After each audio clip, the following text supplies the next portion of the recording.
Okay, so we are given a function f of x is equal to the square root of x minus 1. And what we need to do is we want to identify what the inverse is for this function.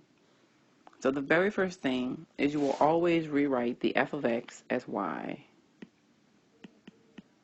So we're going to take it out of the function notation, and instead of using f of x, we're going to use the y. Now, one thing is to remember is that inverse is basically the x and y components swapped for the ordered pairs, okay?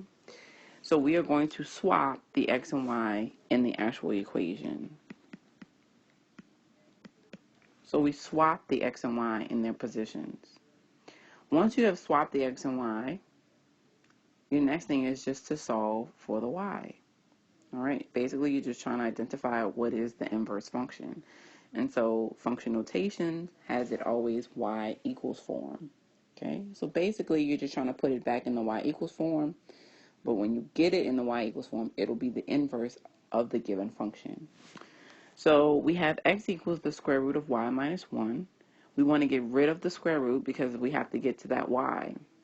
So because it's a radical, you use the inverse function, which is exponents. So it's a square root, so we are going to have both sides raised to the second power. So on the left, we're looking at x squared equals. On the right side, the radical and the exponent automatically cancel each other out. So that just leaves us with y minus 1. Okay? So anytime you have a radical, the root can always cancel out with a matching exponent. Okay? So now we have x squared equals y minus 1. We're trying to solve for y.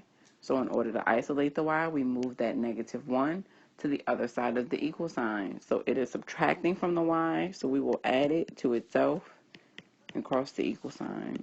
So we will get x squared plus 1 equals y. And that is your inverse function of the square root of x minus 1.